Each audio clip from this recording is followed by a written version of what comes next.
Now, I'm pleased to present today's webinar on migration and the resilient city, Bristol. Bristol boasts the strongest economy of any UK city outside London and is one of the country's fastest growing cities. Like many dynamic booming cities, its growth also includes rapid demographic change, and that means both increasing diversity and a growing gap in prosperity. As one of Rockefeller Foundation's 100 resilient cities, and with a newly appointed Chief Resilience Officer, the City of Bristol has a unique opportunity to build social resilience and livability into its strategy for urban resilience, economic vitality, innovation, and sustainability. It's a tall order, and we are delighted to have an exceptional group of experts joining us virtually today from Bristol and New York City to discuss why the super diversity of today's cities is essential to a conversation about urban resilience and livability, and how resilient cities can address the challenges of deepening social and economic inequality. So let's welcome today's guests. Today's Big Idea session will be moderated by our special guest interviewer. Joining us from New York City, I'm delighted to welcome Mary Rowe, Director, Urban Resilience and Livability at the Municipal Art Society of New York. And joining us from the UK city of Bristol to help us understand urban resilience in the 21st century, I am delighted to introduce Ian Roderick, Director of the Schumacher Institute, an independent research and learning organization seeking to make sense of our interconnected world through the study of sustainable systems. Joining Ian is Di Robinson, Service Director at the Bristol City Council, where she directs programming in the areas of neighborhood management and governance, service transformation, and community engagement. Welcome, Ian Roderick, Di Robinson. The podium is yours. Thank you very much indeed. We're delighted to be here. I'm sitting next to Di, so we're in Bristol on a nice sunny afternoon. I'd like to just start this webinar by giving you a little bit of background of where we are and who we are. So here's a nice slide of Bristol, just to place us. We're on a level with London in many ways, with that little red dot on the side.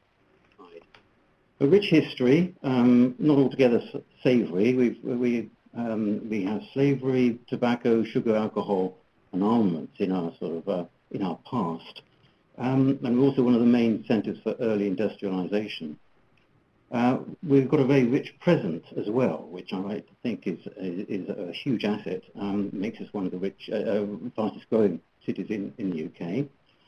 High tech, creative and digital technologies, robotics, and some great universities here. We have famous artists, and we also think that we have a very rich future, and we want that future to be green and fair. So some quick statistics. We're the 8th largest city in the UK, 450,000 people. About 22% are non-white British. Our religions, we've counted more than 45. 5% of the population are Muslim and 47% Christian. So it's a fairly typical sort of mix for Britain, I'd say. We've got the 4th highest Somali-born population, people coming from every single part of the world living here, and a recent survey showed we've got more than 91 languages spoken. We also do, like many other places, have clusters. So there's one ward in the city that's over 50% black or other immigrant population. So altogether, fairly typical, I would say. We also sort of like to talk a little bit about our identity. We see ourselves, and I say we, it's difficult to know who the we is, but it's a fairly common thought that we see ourselves as tolerant, alternative, green, fair, definitely West Country, which is an important aspect in the UK to have a regional situation. We're laid back and we muddle through, and sometimes we are prone to riot. There's some famous riots going back into the dim and distant past, but even recent ones as well, when people got a little bit upset. But so it gives a nice flavour. Even the riots are sort of tame, I would say, in the city.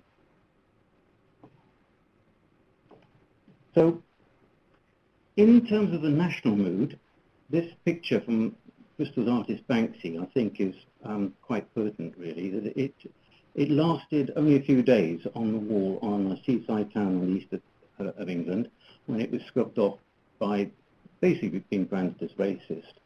But in fact it wasn't. It's actually satire that demonstrates that we do have some really interesting dynamics in terms of how we consider and perceive ourselves in terms of migration in this country.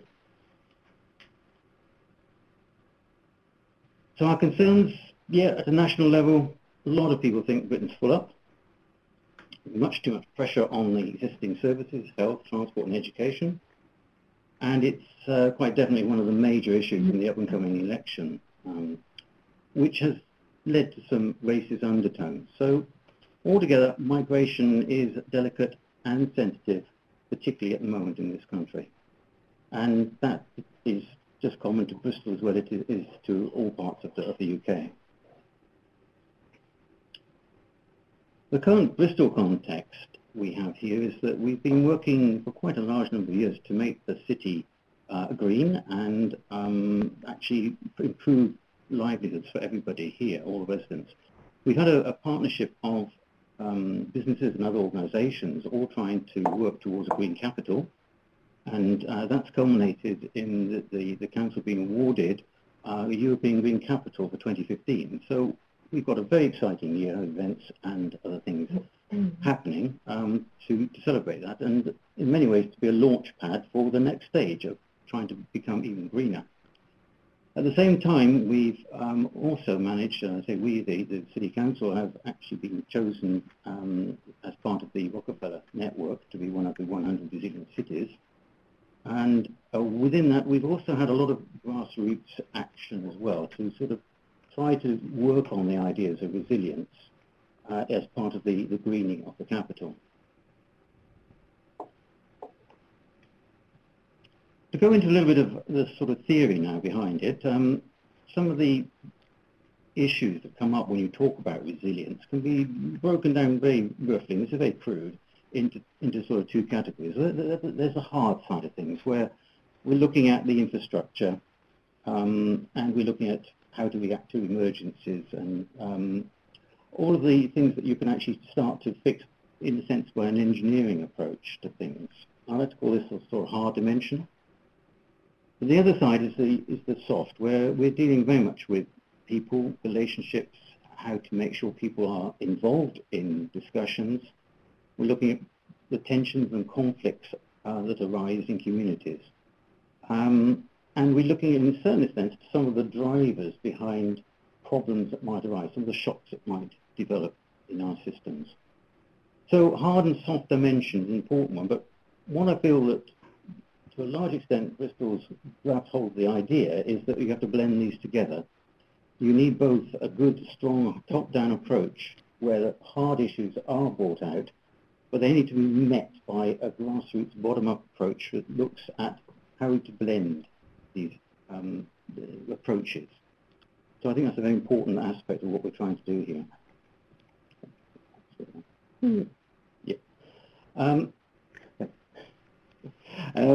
We also see resilience as, in different stages as well. The simplest form of sort of resilience thinking is what we call the bouncing back, the emergency responses. Covered very well in the city, in the region. We also then think about bouncing forward. How do we learn from that? And there is a really good atmosphere that people are willing to learn about it. In a sense, though, we also move into the resilience thinking of constantly renewing what we're doing. The city, and like all communities, isn't a static thing. It's continually flowing, and it goes through cycles. And we have to sort of live with those cycles and work with them to eventually get into the final stages of thinking about transformative processes where we can anticipate the future and to a large extent shape the next cycle. That's the kind of theory that we'd like to work with within our efforts here in Bristol. a bit more theory now to sort of look at the two types of issue, really, that we're dealing with. One is the sort of temporary problems that might occur.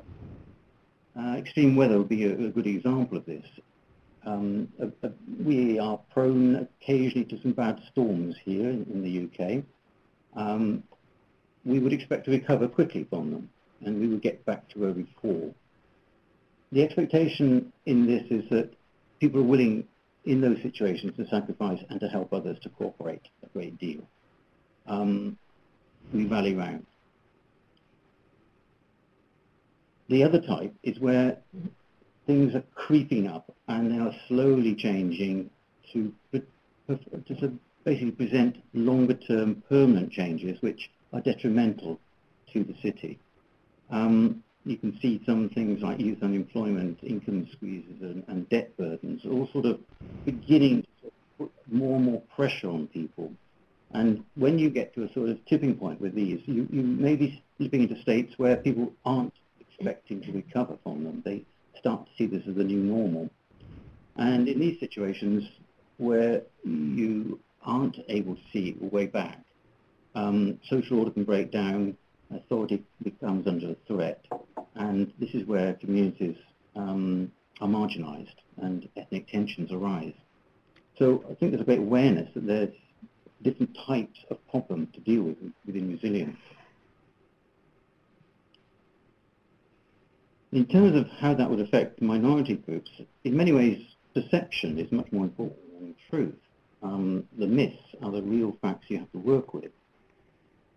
When it is a type 1 change, the way you're dealing with, then these acts of nature, you might call them, there's no obvious blame attached to anybody, and you can sort of get to the point where people expect to recover well and work together as one community. But if there were some within that, if there were some detrimental effects turning up, you might find some kind of marginalisation actually happening over. We might be able to recover more quickly if certain people weren't here. So there's a mixed blessing there, but altogether, all in it together is the important factor that we can actually use that to improve relationships. The type 1s are potentially useful, although at the time they may not seem it. The type 2 kind of problem, I think, is where we really do have some real problems to look out for, where people see relative advantages as being unfair, and this is where tensions arise. As a tool for change, resilience thinking, I think, is really potentially very useful. If you start thinking about just the bounce back mechanisms, they tend often to ignore the political dimension. They tend to mask the power relationships. It's really just getting on with the job. Where if we don't start to address the imbalances in social and economic powers, we're going to find ourselves working really to maintain the existing order, when in fact we should be addressing what is it that led to the vulnerability in the first place. So I think there's a potential here in Bristol. We could treat resilience as being a very radical and subversive process to actually help us move towards a better city and a better livelihood for everybody involved here. I don't know a great deal about the immigration aspect of the city. My concerns have always been a lot more towards the environmental side. But what I would like to just present in this last slide is basically the questions that have arisen while I've been looking at this issue. And the questions are, within Bristol, what policies do we have to cope with the stresses that might be emerging in the decades to come, particularly the effects on ethnic minorities? How do we harness the hidden assets in a diverse community? Because that's what a diverse community has. They often have resources that people don't know about, that come out in terms of maybe the type 1 crisis, but are hidden, and they are there, and it is really valuable that we should bring out much more clearly than we do already. The question is, how do we prepare a diverse community for change, both the threat and the opportunities? And it's important to recognize that resilience really should be working with opportunity all the time and not just concentrating on threats. There are some huge opportunities that the city could be taking and needs to know about. And last of all, I think, is how do we make sure that all the voices are heard, that we can critically examine all these sources of motivation, power, knowledge, and legitimation around how the city functions. So at this point, I will stop speaking and I will hand over to Di, who will maybe give you a different take on the city, but also maybe start to address some of those questions. Anyway, I shall leave that with Di. Okay. Okay. Thank you, Ian. Ian's laid out a great overview of the focus of cities around resilience. I guess there was so much that I could talk about in this next part of the session, but I've decided that my pitch will focus on the experience of Bristol at the human scale. How does it feel to live in Bristol? How does being a diverse city impact on everyday lives, hopes, aspirations, and the experience of our communities? I think the first thing I want to say about Bristol is that as a city we both do and will continue to celebrate our diversity. We're really lucky in the city. We grow and develop relatively organically, and as a result we've developed a culture of tolerance and acceptance without necessarily always having structured or strategic plans about how that actually should happen.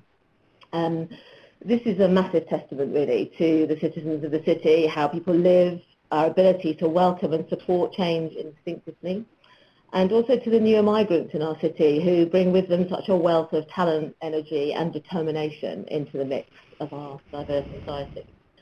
And I guess it's this diversity that's really key to our city's success and its personality. It really isn't a problem to be fixed. But where we are characterised by words such as tolerance and acceptance, we do really need to be wary of complacency. Inequality is a key factor in the success or lack of it for any city and has a huge impact on the quality of lives of our citizens. And Bristol, as Ian has said, is a successful city, but that success is not equally felt. The affluence growing across the city is absolutely not shared across all of our citizens for many different reasons, such as skills, education, access to work, etc. But it's here that where the heart of our resilience challenge lies, in the outcomes experienced by a significant proportion of our communities and our citizens, and how this is reflected within the diversity of our population, and how we go about addressing this, both as a city and in my case as a city council. Clearly, just to put a marker down really, this inequality is not exclusively about our migrant or BME communities. We do have significant numbers of white working class people in our city who are also not included in the city's success. We do have a bit of a tale of two cities happening in Bristol. But it is fair to say, for the sake of today really, that BME and specific migrant communities, newer or more established, are overrepresented in the stats for our disadvantage in the city. And I guess the only other quick contextual point is it's really important to say at this point that I am clearly not setting Bristol up as having all the answers to this, and we clearly don't. I believe, though, we are at the beginning of a different approach to tackling inequality. I think as a city, we're now committed to being prepared to ask the difficult and challenging questions, which hopefully will move us forward and change the dynamic for our future conversations. So that's the context. I just wanted to add a little bit of extra context about Bristol just to complement Ian's slides. We've obviously talked about the fact that Bristol's population is growing very quickly. Within that, the proportion of growth amongst our BME communities is obviously proportionately faster, and I just wanted to draw people's attention to the spike on the graph on this slide, which is around our migrant population in the city, the difference between 2001 and 2011. And I guess what that starts to do is tell the story a little bit of the changes that the city will actually be seeing as a result of those increases. I think also, again, I wanted to put it in terms of actual citizens. We're seeing kind of two main reasons for this spike, I guess. One is that our migrant communities who have been joining us over the last 10 years or so are very much staying in Bristol, and they are growing and having families and settling in the city. And you'll see on the right-hand side of that slide that we have a huge growth around children in 0 to 5 years. We also still have new migrant communities and international students coming into our city, so from Africa, China and Spain, to name a few. And many of those, Bristol has a bit of a reputation as a city where once you've studied here, you decide to stay. Huge numbers of our population came here as students, and that is the same for some of our international students. And I guess this is just the beginning of a bit of a conversation also about the complexity of the different BME populations and the nature of the diversity in the city. We have obviously long established migrant populations, ostensibly around African, Caribbean and South Asian populations. Now with newer migrants coming in from the Somali community, but that's now been growing over the last 30 years. And then our newer, much newer migrants from Eastern Europe, Spain, Africa and China. So there's quite a rich picture. And this slide just gives you a little bit of a sense of where people are in the city. So the one on the left shows you the kind of intense, intense populations of BME migrant communities in the centre of the city. But as you can see, from 2011 onwards, that's changing very radically across the city. And much of that, as you would imagine, would be about people looking for better housing opportunities, different opportunities, particularly in housing for the city, because our inner city is very densely populated. So if you're seeking larger housing or more affordable housing, you move out of the centre. That's just to give you a flavour of where people are.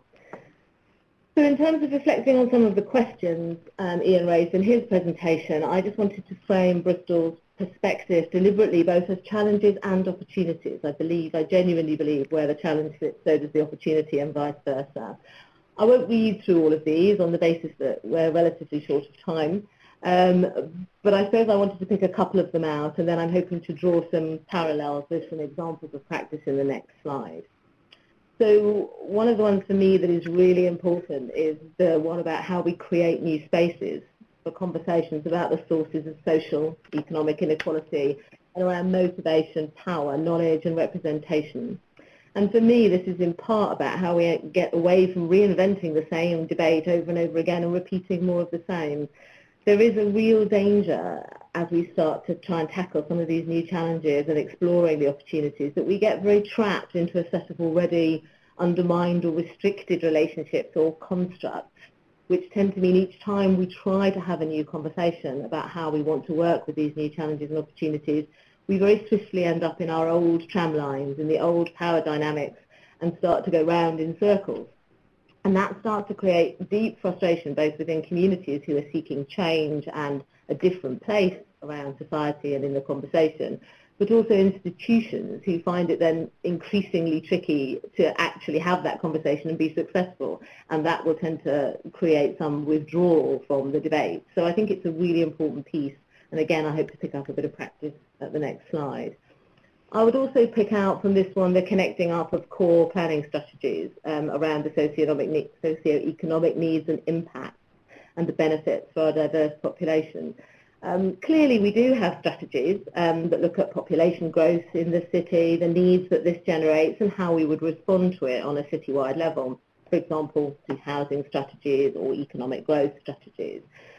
However, these do tend to be at a very high level. And what is less tangible is the connection between addressing the inequality, or the addressing of the inequality with the success of the growth. So, for example, Ian mentioned in his presentation that in Bristol, around our economy, we're developing new industries. So digital, media, creative are very much watchwords of the future for Bristol. So the question is, therefore, how are we connecting these opportunities up with our citizens and with our migrant populations, with our diverse communities? Do we actually have the skills strategies that would ensure access to these new kinds of jobs are equal across our diverse communities, as opposed to what happens historically is lots of people coming from outside the city to pick up those jobs? So, of course, we do know about population growth, and we do amend our core strategies to meet that. But the issue becomes how much of the conversation is about growth and how much is about equality. And there is a difference for me between the current interest in what we call trickle-down economics and the difference between that and possible proactive interventions.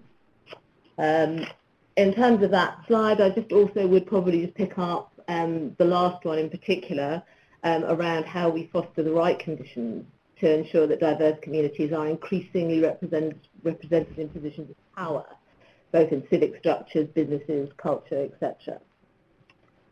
For Bristol, I think this is a really enormous issue, and I will try and pick some of this up in the examples, but what I hear day in, day out is a general frustration about how unrepresentative the power structures of the city are across the diversity of our population. So I think it's something that is a really, really significant challenge for us to address. So I just wanted to give you some examples, I guess, of work that is happening in the city, which starts to address some of these questions. And I think what's interesting about the ones that I've chosen are that the drivers come from different sources. So some are organisational, some are from research bodies, and others are led by communities themselves. So to start off with the asset-based community development, I guess ultimately this is an approach that we're seeking to take across the city, to creating an approach to creating different opportunities for different conversations, trying to move away from the kind of deficit model of needs mapping, where we're looking at communities as problems to be fixed as opposed to assets to be worked with and the opportunities that come from that, and actually starting to move away from those deficit models and focus on the skills, capabilities and energies of local communities.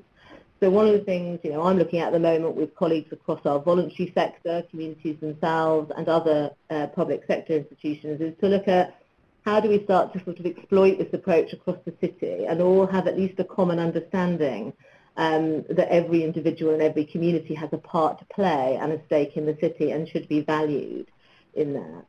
And I think it's also a methodology that we want to try and use to help us reshape that cultural vocabulary between communities. Because if we want to address the tensions and the complexity of parallel living and move that further towards an integrated model, people need to find the language amongst themselves about how they want to be able to negotiate that. And that's trying to move away from the occasionally either tarnished or overloaded historical settings that we have to establish a new vocabulary to enable communities to build on their own assets, powers, to try and create a different set of cultural frameworks. So not one over another, but actually finding a new collective way to go forward together. The second example I've just picked is a Black and Minority Ethnic manifesto, our BME manifesto as it's called, which is something that's being led by community activists which is ostensibly a challenge and discussion document with and for the city. It's fair to say that in Bristol, some of our longer established BME communities are experiencing frustrations with what they see as an embedded and systematic level of inequality. They feel their access to economic inclusion is restricted, and obviously this is massively exacerbated by democratic representation within the city. So the manifesto that these groups have created is a challenge to our city leaders to tackle what the community see as stagnation around race equality, and that is asking us to take joint action. And that joint action is about the established institutions and businesses in the city who currently are seen to hold a lot of the power, but also action from the BME communities themselves in terms of shaping and influencing that. The manifesto itself focuses our attention on the multiple disadvantage around access to work and training for young BME people. It demands a dramatic improvement in political representation. It seeks to improve educational offers and attainment for young people in schools, and also around workforce diversity and representation in the public sector. And that's an interesting challenge for us. So I work for a local authority, a city council, and we are quite a long way away from having what I would call a representative workforce. So we have improvements of our own to make, which is quite tricky at the moment on the basis that in the UK we are suffering significant financial restrictions, so our recruitment is very limited, but we have to now start finding informal and formal ways of implementing positive action to make change in different and innovative ways, rather than it always being about core recruitment. My third example is I've chosen, it's the Somali Communities Action Plan. Part of the reason I've chosen this is it's a very significant migrant population in our city, but also interestingly, they have developed their own community action plan and don't necessarily see themselves as represented within the asks of the BME manifesto. And I think that in itself starts to tease out some of the complexities about how we move forward together around this, because of course there is no homogeneous, diverse or BME community, clearly. The focus for the Somali community is again around educational attainment. Support to parents. Language is a massive issue for the Somali community. You have many of our Somali citizens don't have English at any level where they can navigate or access our systems, so there's quite a lot of work to be done around that. But also very keen to celebrate and support awareness of their culture and reinforce their community identity. It's been a very interesting piece of work working alongside them as they've developed this, and we are continuing to do that, and then looking at how we and other institutions in the city can respond to that. The last example I've chosen picks up the point about the policy frameworks and how we explore those in terms of what their needs are around our city, around migrant integration.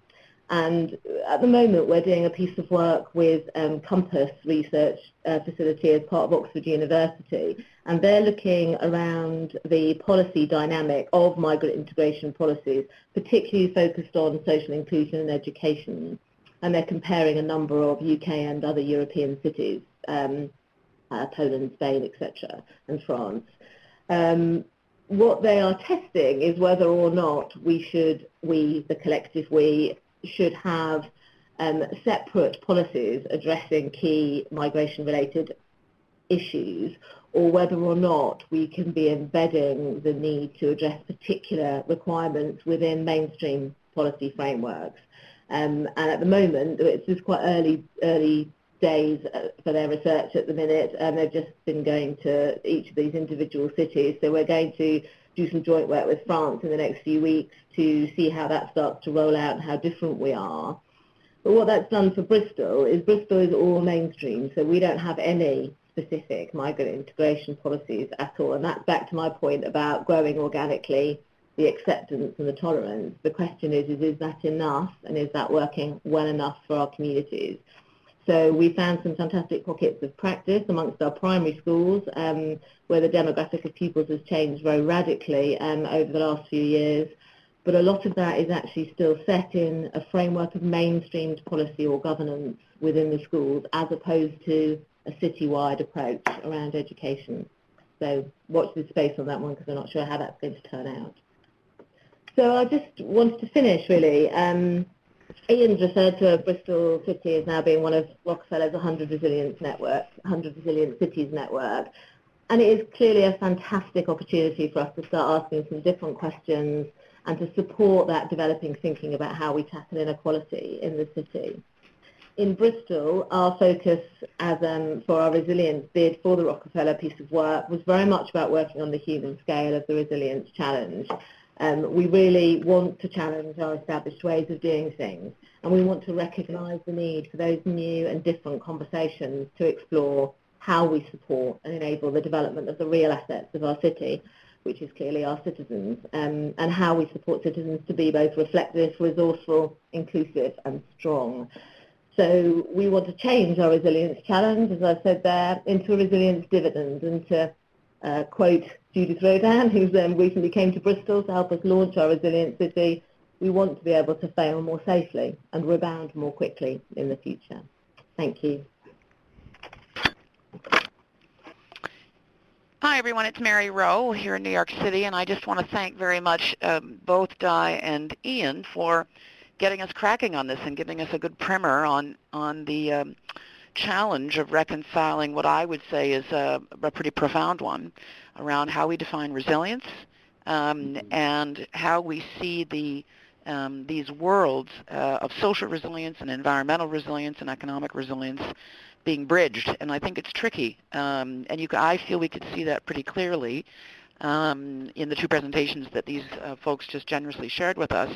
The language isn't the same, the vocabulary is quite different, I guess that's the same thing, and the perspective is different. And one of the things that we observe in our work here in New York, building this network that we have of practitioners doing urban resilience around the world, is that increasingly the discussion about resilience is all about diversity. And in fact, it has to be a reconciled conversation, that we can't have these things so heavily siloed where engineers and planners are talking one set of concerns and social scientists and community developers are talking another set. So I'm interested to hear from you two working in Bristol.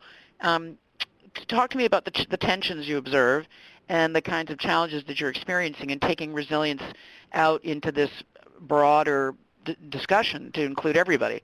Can you tell me a little bit about how you've been balancing that in Bristol, and what are the challenges that you've experienced doing that? I mean, I think one of the things I heard picked Ian. up... I could hear Ian chuckle there a little bit, so I appreciate that it's not without challenge. I appreciate that. Exactly, and we were just deferring to each other. I think, well, so to take the planning example that I just touched on in the presentation, I think it's really complex to take out the debate about diversity and empowered communities into environments where actually the power isn't shareable. So, for example, in the UK, in planning terms, we have very significant restrictions, you know, in terms of who gets to decide what, in terms of planning policy. There's a whole democratic set of guidelines and rules. And so the challenge is twofold. One is, how do communities get to influence that in order for it to shape around what they need to develop? And also, how do we get the planners to understand that actually being a high-level scheme is not enough? What we need to do is delve into projects at the lower level to actually start to address some of the key issues. Yeah, I mean, we've experienced that too, where we see in communities that the most resilient responses that you see coming out of communities that have had some kind of severe shock are ones where they were able to mobilize social networks, close networks at the ground, and that meant providing resources for those folks to be able to innovate themselves, rather than waiting for big, grand, master-controlled solutions that were going to somehow arrive from on high. So that's the interesting thing. When the rubber really hits the road, the things that you're talking about, Di, that you're trying to cultivate there in Bristol, are the ones that actually pay off. It's sometimes hard to get people to, city governments anyway, to realize that they have to let go a little bit and empower local communities to come up with their own solutions. Absolutely. I would add to that in a way we've got quite a history of that grassroots activity, not framed in resilience terms, but very much in green terms over the last few years, decades even. So I think there's a good opportunity to work with that and to sort of segue in the concept of resilience into what people see as a green movement. Yeah, I mean, I hear you on that you've got experience that you can demonstrate to show that it works at the grassroots level in the environmental movement. And I think we probably can see it in culture, in different kinds of creative pursuits where neighborhoods have a familiarity with creating certain kinds of cultural expressions and activities together. So you have roots of that. We see it in public health.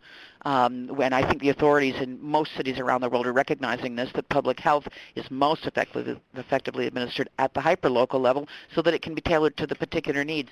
It's an interesting thing, isn't it, to try to shift our thinking from seeing newcomers, immigrants, as somehow vulnerable to being actually innovators, that they actually strengthen the resilience of the fabric of the city if they're empowered and if they're connected with each other. I think that's incredibly powerful and really true. I mean, when you look at some of our refugee communities, for example, that have been coming into the city over the last few years, you know, and you see people trapped in that whole kind of migration debate and all the legislation around that. And there are people with fantastic skill sets coming and wanting to contribute to the city, unable to work and unable to make those connections. And it's a slightly left of field example, but it shows it very, very clearly. And I think also one of the other things we experience in Bristol, or from my point of view, is around language, because also people are so disempowered by being in a country where they can't speak the language. It's a huge barrier for people to overcome, and it gets in the way of everything from negotiating good health, from making sure your kids are okay at school, never mind the levels of skill, ability and energy you could bring into the city if you can crack it. So one of the things we're really keen on is to try and redevelop the sort of ESOL agenda, which is the English as a second language, to try and support people much faster to be able to integrate through language. Yeah, I love this phrase, cracking the city. We need to find ways to help people crack the city and then build that connective tissue. Sometimes this happens completely under the radar and informally, and we're seeing it too in other cities where folks are doing things like relying much more on texting and SMS technology. And in fact, here in New York, post-Sandy, one of the most interesting developments has been community-based mesh networks where they're basically creating local communications networks that operate underneath the cell system, the cellular telephone system, so that when the cell towers go down, as they did here after Sandy, that there's another way to communicate. And then these networks become useful even when there's no imminent disaster you're coping with. They're just good old-fashioned ways of communicating with one another.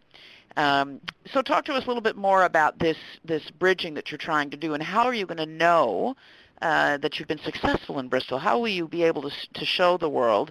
And I'm interested because you're part of the 100 Resilient Cities Network, so that gives you a really great platform. How can you start to show folks that you're able to integrate these discussions and build the diversity on both scales, both redundancy environmentally and socially? How will we know that Bristol's doing a great job?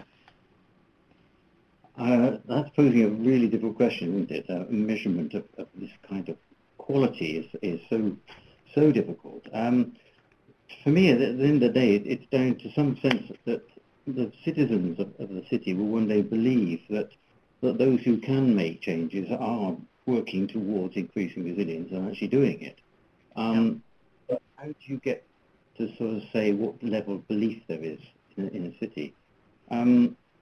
Certainly, there are a lot of things that can be done at a more sort of simplistic level. We can obviously compare ourselves to other cities, and that's where the 100 Resilient City Network can well come into play here. We can start doing sort of simulations and testing ourselves in more towards the hard dimension, we say, of how do we respond to anything. I think if there was an ability to measure openness, it would be really useful. Openness to critique, and to a large extent, it was actually mentioned by Judith Rodin in her book on resilience. Very slightly in there, she talked about whistleblowing and how so often people who know things have tacit knowledge even of what problems there are in terms of resilience, find it difficult to come forward and say.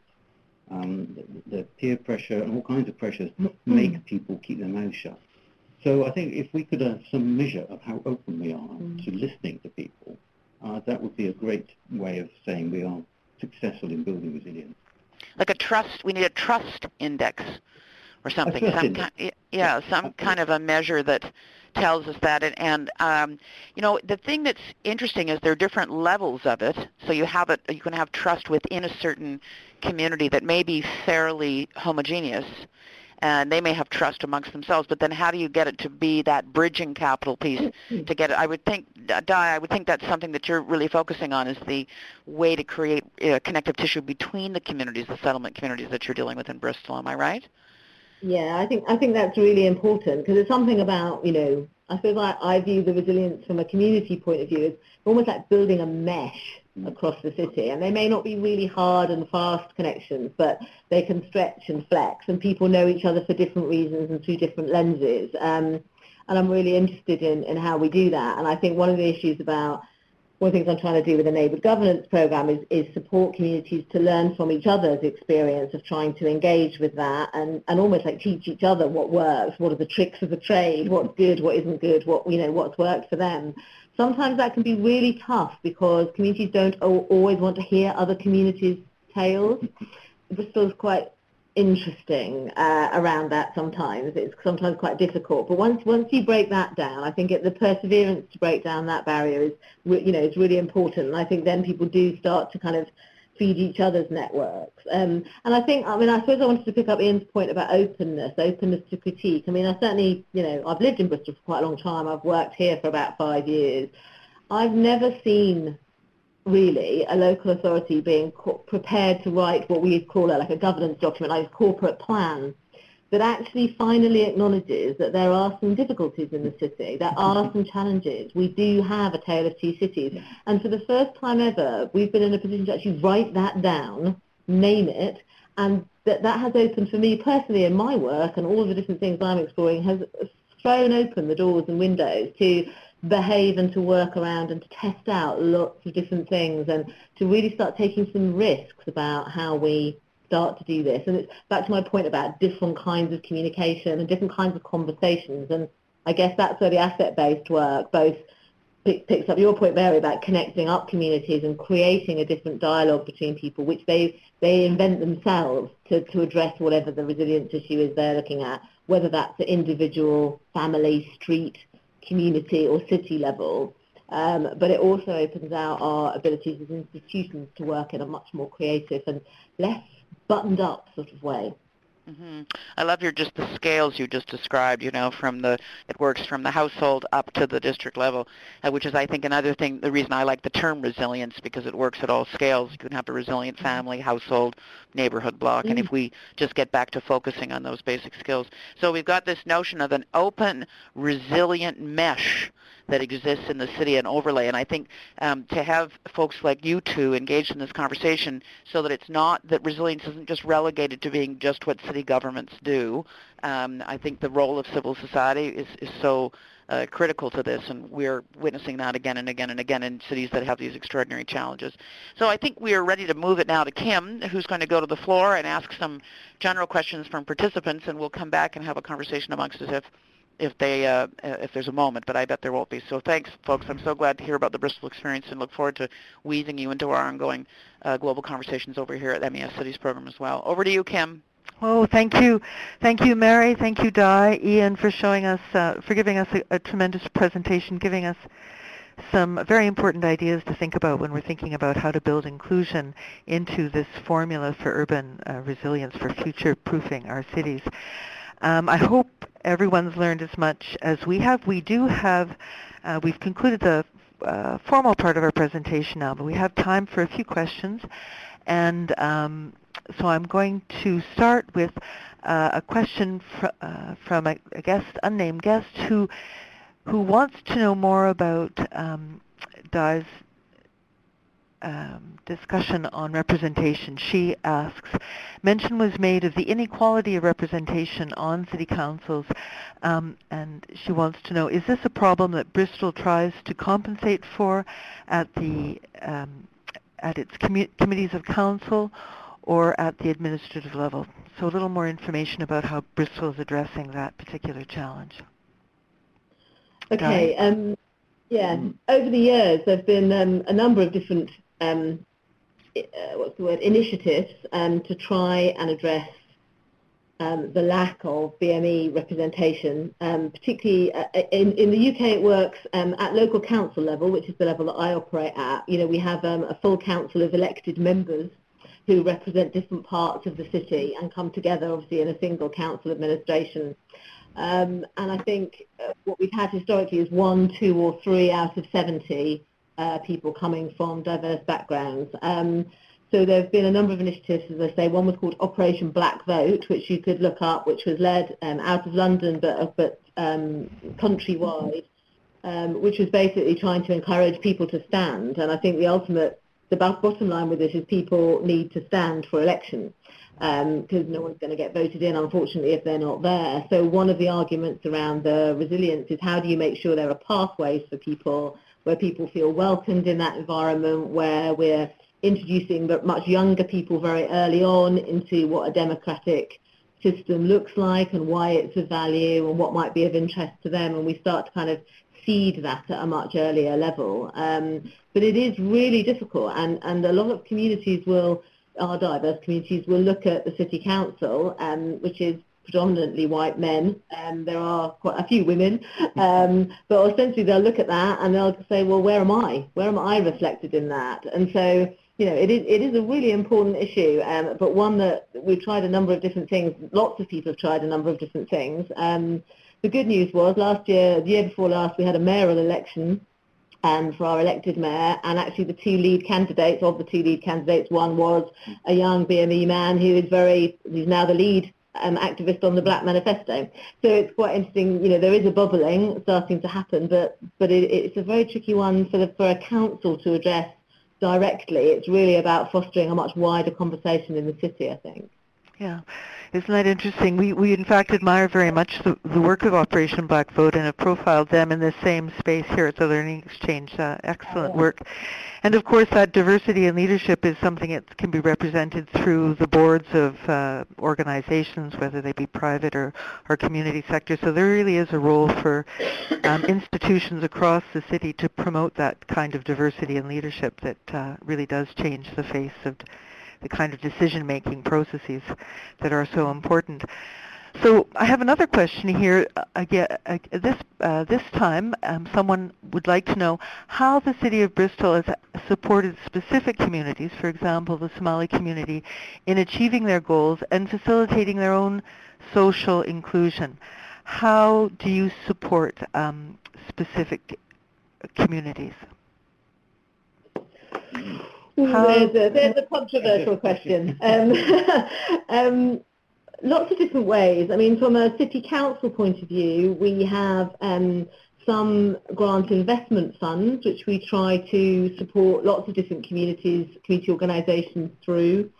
We also have community development workers and other sort of local-based workers who will do what they can around supporting communities like the Somali community with the skills that they need in order to determine their own wishes and desires, so to speak. So rather than doing things for communities, we try very hard to work alongside communities to build skills and capacity in order to be able to operate at the level they want to. One of the complexities, I think, around that sort of work is that we do operate, and I've been sort of agonising over this a lot recently. You know, fundamentally, we're talking about communities coming from all over different parts of the world, and what we operate is a very Western model of both democracy, but also in that sense of how people behave within the constructs of democracy. So, for example, if I provide a grant to an organisation, it's public money, it's therefore got to be managed in a particular way, it's got to be spent in a particular way. There are expectations around monitoring, evaluation, equalities policies, all sorts of things that we overlayer on offering some seed call money for organisations or communities to do things. And actually these can often be very counterintuitive to some of our more diverse communities. And as a result, those diverse communities can end up underrepresented in our funding packages, because actually they don't either feel able to or want to engage with all of that rubric or kind of bureaucracy. So at the moment, I'm trying to kind of explore different options about how we can do that in a different way and still be accountable for public money. But one of the things, I just want to give you a lovely example from our Somali community, the leader of our local Somali forum, which is a sort of loose representation of different parts of the Somali community, which is a complex community in itself. And she was talking about integration and how to work with other people in communities that aren't just Somali. And she was talking about sharing a space recently in a local health centre with a Polish women's group, so the Somali women's group and a Polish young mothers group it was. And they were fighting over the room because there'd been an accidental double booking. And in the end, she said, how about we just share the room together and see what happens? And they've since then had at least one out of every 3 sessions they have together, and they have started to build that new kind of cultural conversation with each other and have started to do other activities together. So fantastic example of if you just get 1 or 2 people in those communities who are prepared to kind of open up the door a bit, it can be really yeah, it's a brilliant example. No, that really is. How about you, Ian? How do you engage individual segments of population in some of the work you do? Is that something that you're addressing at Schumacher Institute? Well, most of what we do is try to organise events where people can come and express their opinions about these things. We ran a conference last year on inclusion, which was a broader subject than just migration. It was basically looking at all sort of sectors of the city who are marginalised in many ways from a lot of activities, and how can we sort of bring them more into play. One of our big issues is about accessibility for people with disabilities, and so you start to see a lot of commonality of problem between different sectors. So bringing that together, getting people to talk about it, is really what our mission is to do. And I think we we were complimented after. People said this was the first time that we'd actually brought that discussion out that they could remember in the city. So that's what we try to do. Yeah. That's great. That's great. I have another question here. We have time for just one or two more questions. This question from Alexander Vizina, who wants to know how many cities that you've looked at or compared your work in Bristol to as you sort of try to develop these new policies and new frameworks for thinking about the challenges of building resilient cities. And as one of 100 Rockefeller resilient cities, that's a very interesting question. I think that it's a question that we can throw at Di, but then perhaps Mary, you can also speak to that question in your experience working with cities around the world. So Di, has Bristol looked at other cities, not just in the UK but internationally, to support some of its work? Just to say we're absolute newcomers to the Rockefeller framework of resilient cities, so we're desperate to start making those connections. So we've only just recently appointed Sarah Toy, who's picking up our Chief Resilience Officer, and she is already, I think, beginning some of those conversations, but I think she's on day 5 of her job, so it is very early days for us at the moment. Well, I do have other colleagues who, through other work, particularly around kind of open data and digital work, have been doing a lot of international work, but in the States and in other places. So they do bring, what we tend to do is ask each other to bring back little pockets of practice when we hear about it. In the UK and local government, you don't get to travel a lot, so this kind of seminar and this kind of connectivity is fantastic for us. But so bits and pieces have started to come through, but I think the real fantastic opportunities through the Rockefeller network will start to unfold over the next few months for us. And I can just chime in, this is Mary, I can just chime in and say that Rockefeller has a whole team of people that they've put in place now that they've ramped up and they've got over 60 cities like Bristol engaged, and they are, I think they have, as they've rolled the program out, grown in their awareness of how they need to create learning networks between the various players in the cities, not just the chief resilience officers, but the Ians of the world that are doing great stuff on the ground. So I think that, look out, Di, I think there's lots coming your way in terms of the expectation there'll be for you, for Bristol to be teaching and learning and exchanging in the 100RC network. Fantastic, we're ready. That's great. So I have one more question from Francesca Camillo, who, right down to sort of how you do it at those events. Do either of you have recommendations for different types of exercises can be used at public meetings or during public outreach to facilitate open discussion between community members and other stakeholders? That's a question from Francesca Camillo, but if I may also throw in, I think both Ian and Di talked really eloquently about the importance of developing a new language and a new vocabulary for talking about these issues, for cracking the city. So I would love an answer from each of you about any specific techniques you may be using to engage people in open discussions, but also how you plan to communicate with the broader public about this very important work you're doing. So, Di? Oh, no, Ian's ready. He's going first. We sort of we use systems thinking disciplines a lot, and the one that comes to mind we have used a lot before, which I think is very pertinent for this, is appreciative inquiry, where essentially you start by asking people, what's the good things that's going on? What are you good at doing? What is the best in the situation you're dealing with? And if you start with that and really go through a fairly simple process of trying to explore the assets you have and the good side of what's going on, you can start building on things. Rather than looking for problems, you start looking for the best and work with that. So there is a formal process. If you want to look it up on the web, appreciative inquiry is a very well-known process for doing this. It has a lot of connotations around areas of positive development in international development work, where again you start with what have we got, where are we, what do we do well. So that would be, for me, my recommendation to work with that. Other than that, really, the one thing I'd like to sort of get in before we finish is monitoring what's going on in the world. I think is a really important thing. Is what we're trying to do in the Institute a lot, is to find out what's actually happening what might be. And working with the might be's, I think, with people can be very exciting because lots of people have got their opinion as to how these things might affect them. So it becomes quite an engaging process to get people to imagine futures. So those are the techniques I'd like to put on the table.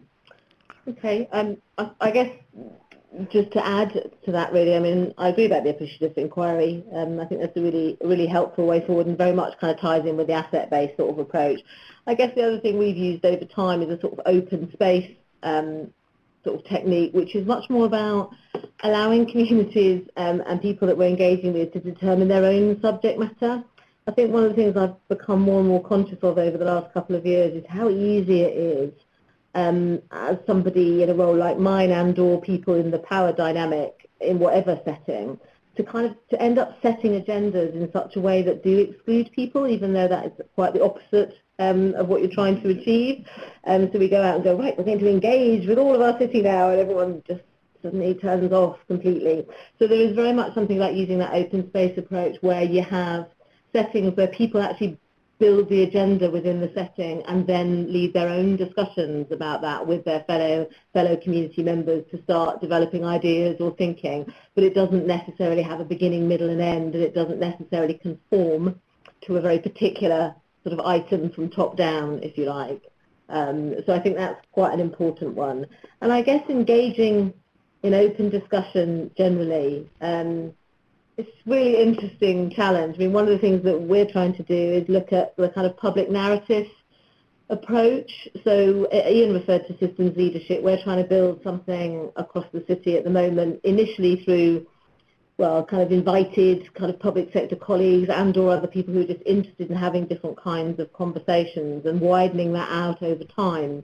But trying to use a public narrative technique where people are owning these issues, where people have a story to tell about why they care about something, why something matters, so as opposed to it being legislative or policy driven or any of those things. It's where people connect with an issue. So if you look at tackling inequalities, we're looking at the moment at the experience of care leavers, for example, and why is it that care leavers are disproportionately disadvantaged in lots of other ways? And by that I mean young people who leave our institutional care.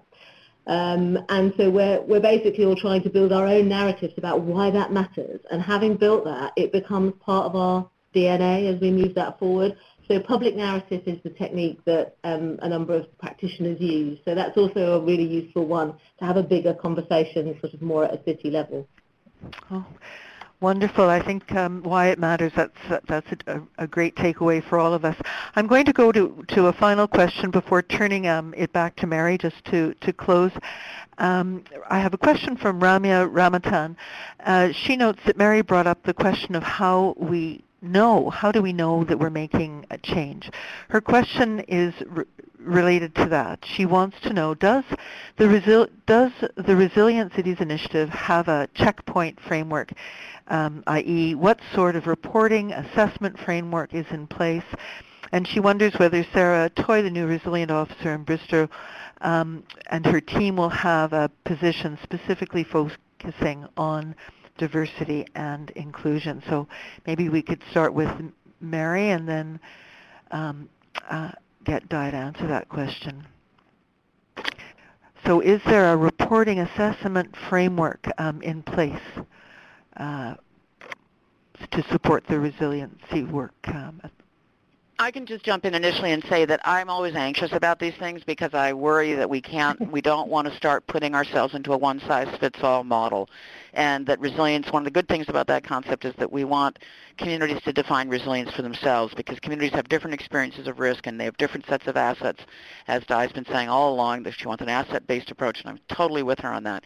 So what I'd be interested for us to encourage people to do is to encourage cities themselves and stakeholders within those cities to come up with different mechanisms that help them evaluate whether they're making progress. I'm very anxious about these universal kinds of codes because I think that it's it just reduces us to lowest common denominator in a heartbeat, and it starts to mean nothing. So that would be my caveat. That's why I was curious, can Bristol set for themselves some kind of measurement tool that it's going to use to say we're making progress?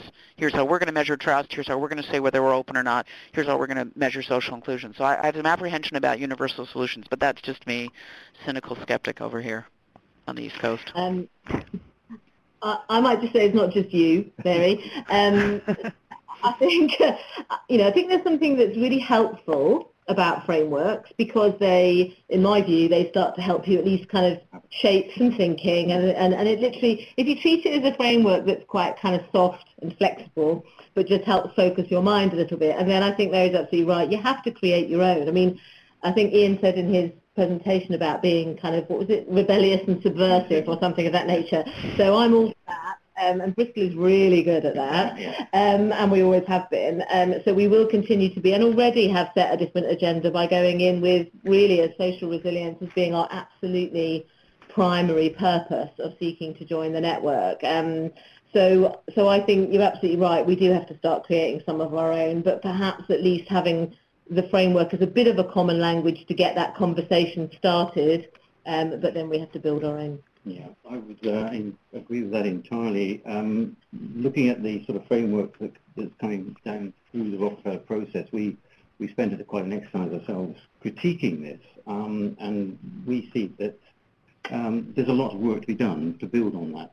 It is valuable in its own way, but it does leave out quite a lot, we feel, particularly around the dynamics of a city. And to a large extent, it's the humanness of it is a little bit lacking. So we're sort of now going to develop our own sort of complementary framework. We've got a social hero in the city called Plimsoll, which we've used as sort of a name for this little process of developing Plimsoll indicators to complement what's coming through from the Rockefeller initiative. I don't think we're going to be right with that either, but at least it starts this conversation going as to how do you actually measure, evaluate, or get to realise whether you are on the right track with things. Ultimately, we don't actually know whether we're doing the right thing. We never will do. And can I just make one last plea also for communities leading that debate? Because the bottom line is if I'm working alongside lots of other people to try and support or foster the conditions for resilient communities, in my view, it's those communities who will make the decision as to whether they're resilient or not. And I think we just really need to kind of hang on. That's a really important human part, I think, of the debate. Okay, we've really come to the end of our session. We've had a fascinating conversation, lots for us all to think about, about being disruptive, courageous, open. I mean, it's really been an inspiration listening to you, Ian, and to you, Di, and to having Mary, you with us to lead this fantastic discussion. Would you, and Mary, please do tell us, would you like to close the session? Well, I just think that it's all the more poignant and important for us to remember how crucial a conversation this really is about reconciling physical, social, and economic resilience. When you look at the events over the last couple of weeks in Paris and then over the weekend in Copenhagen, and you realize that what is at stake here, if we're not building cities that are socially inclusive, that are able to be responsive, where people have a sense of common cause and respect and tolerance for each other, and the extent to which the spatial city, the way the city is planned and physically laid out, has a dramatic effect on that. It has an effect on people's sense of attachment to the city and their capacity to meet one another and meet across difference. And it also has, as we saw over the weekend in Copenhagen, 40,000 people gathering in a public space. They need to have those kinds of places to have this kind of collective experience, even in a horrible situation that they were coping with, that they continue to cope with this weekend in grief and shock. And so I think there's a lot at stake, and I just want to always remind us that this is what resilience is fundamentally about, and cities are the way of the future, obviously, and we have to build them right. So that was really the comment I wanted to add at the end, and I appreciate that we have people around the world struggling with these things every day, and it's important we always be cognizant of that. Wow. Well, thank you very much, Mary. Thank you. Thank you. Our time has run out. we'll have to end. On behalf of all of our participants and the Global Diversity Exchange, we want to thank Di Robinson, Bristol City Council, Ian Roderick with the Schumacher Institute, also in Bristol, and today's moderator, Mary Rowe, at the Municipal Art Society of New York. I want to thank you especially for those closing remarks. Cities do matter. The work that we're doing together is important. So thank you, everyone. I'd like you all to imagine this excellent work being interpreted in your city, adapted by your organization, or changing the neighborhood that you live in. And we want to hear about your stories. We want to share more good practice, so please stay connected.